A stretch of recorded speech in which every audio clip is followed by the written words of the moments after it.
Comment les stoïciens géraient l'échec et transformaient chaque obstacle en opportunité de croissance? Imaginez perdre votre fortune, votre famille et être exilé dans les conditions les plus difficiles. Et pourtant, déclarez que c'est là le plus grand cadeau que la vie puisse vous offrir.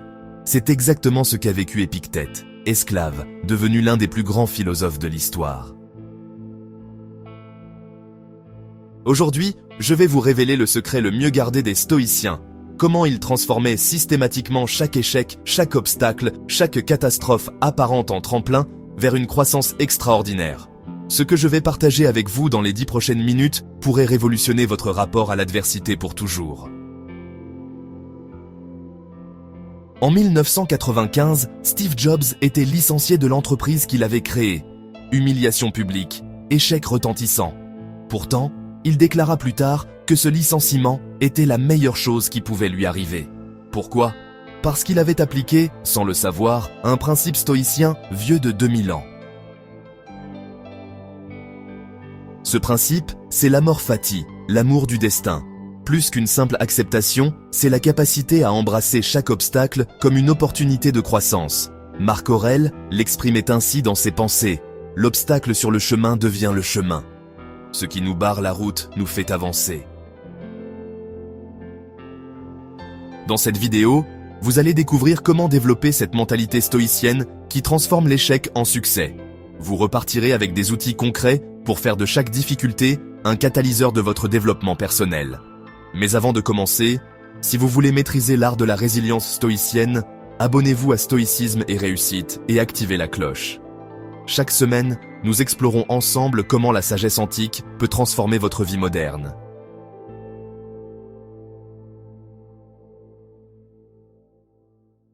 Pensez à votre dernière déception professionnelle ou personnelle. Votre souffrance ne venait pas de l'événement lui-même, mais de l'histoire que vous vous êtes racontée à son sujet. Les stoïciens avaient compris que nous ne contrôlons jamais les circonstances, mais toujours notre réaction à ces circonstances. Beaucoup de gens, vous savez, considèrent l'échec comme un verdict définitif, une sorte de preuve d'incapacité. Mais la perspective stoïcienne, elle, voit l'échec comme une information neutre, un feedback précieux sur notre parcours d'apprentissage. Et franchement, cette différence de cadrage, ça change tout. Quand Thomas Edison a échoué 1000 fois avant d'inventer l'ampoule, il ne voyait pas 1000 échecs, mais plutôt 1000 façons qui ne fonctionnaient pas. Cette mentalité, eh bien, c'est du stoïcisme pur, transformer l'obstacle en chemin. Dans notre société, qui est obsédée par la réussite immédiate, on a un peu perdu cette sagesse. On fuit l'inconfort, on évite les difficultés et, souvent, on cherche la facilité. Pourtant, les stoïciens nous rappellent que c'est exactement dans l'obstacle que se trouve la croissance. Face à l'échec, notre cerveau primitif active 3 réactions automatiques, la fuite-lutte ou la paralysie. Ces réactions étaient utiles face aux prédateurs, mais elles sont catastrophiques face aux défis modernes. Elles nous maintiennent dans un état de victime plutôt que de créateur. Le principe stoïcien transforme radicalement cette dynamique. Au lieu de subir l'événement, nous l'examinons. Au lieu de le fuir, nous l'accueillons. Au lieu de le maudire, nous le questionnons. Qu'est-ce que cette situation m'enseigne? Comment puis-je grandir à travers cette épreuve?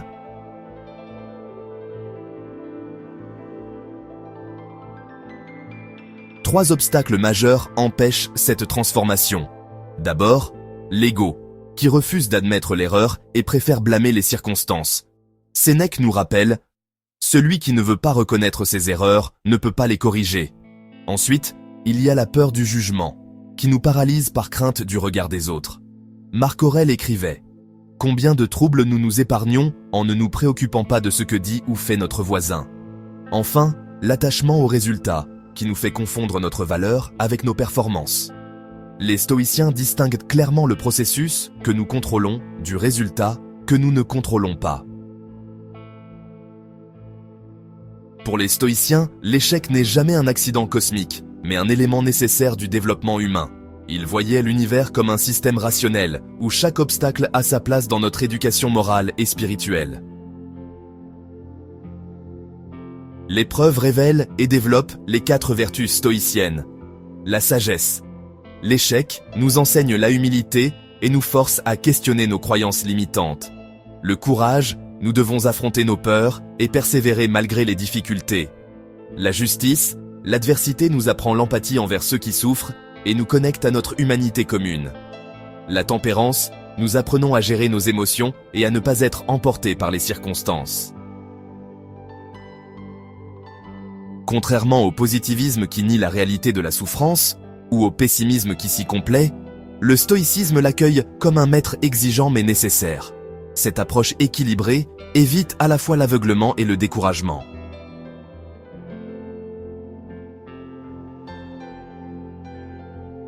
Épictète, qui avait connu l'esclavage et l'infirmité, était plus libre intérieurement que beaucoup d'empereurs. Cette liberté venait de sa maîtrise de ses réactions face aux circonstances. Aujourd'hui, découvrons ensemble quelques exercices pratiques issus du stoïcisme. Premier exercice, la reformulation stoïcienne. À chaque fois que vous vivez un échec, essayez de pratiquer cette reformulation en 3 étapes. D'abord, observez votre première réaction émotionnelle sans la juger. Ensuite, questionnez-vous. Qu'est-ce que cette situation veut m'enseigner? Enfin, reformulez ainsi. Cette épreuve arrive pour me faire grandir dans tel domaine. Par exemple, au lieu de penser « J'ai échoué à cet entretien, je suis nul », dites plutôt « Cet entretien m'a révélé des compétences à développer. C'est une information précieuse pour ma préparation suivante. » Deuxième exercice, la visualisation négative.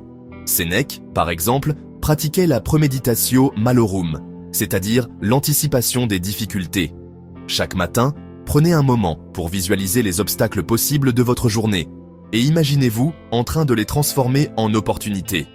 Cette préparation mentale, vraiment, vous rend invincible face à l'imprévu. Exercice 3. Le journal de gratitude stoïcien. Chaque soir, prenez un moment pour noter 3 difficultés de la journée et identifier ce qu'elles vous ont appris. Marc Aurèle, lui aussi, tenait un tel journal, transformant chaque contrariété en leçon de sagesse. Cette pratique, en fait, reprogramme littéralement votre cerveau à chercher la croissance dans l'adversité.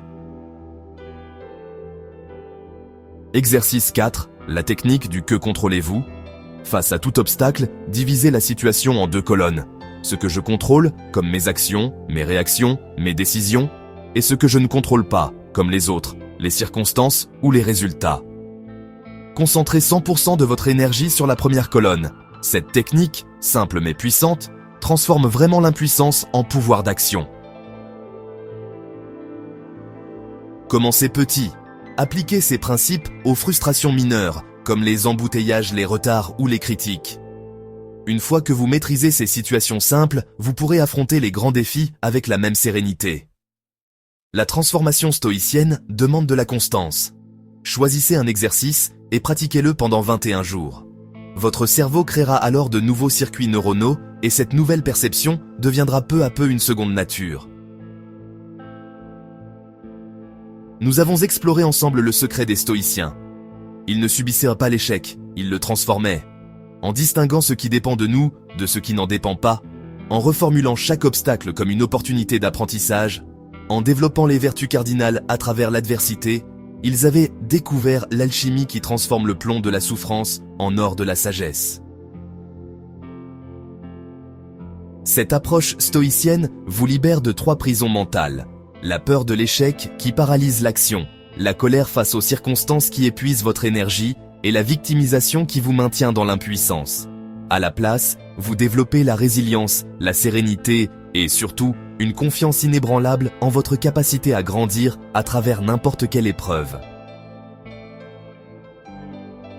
Souvenez-vous de la promesse du début. Transformez votre rapport à l'adversité. Vous avez maintenant les outils des plus grands philosophes de l'histoire. La question n'est plus « Pourquoi cela m'arrive-t-il ?» mais « Comment puis-je grandir à travers cette expérience ?» Je vous lance un défi stoïcien. Pendant la semaine qui vient, appliquez ces principes à une difficulté que vous vivez actuellement.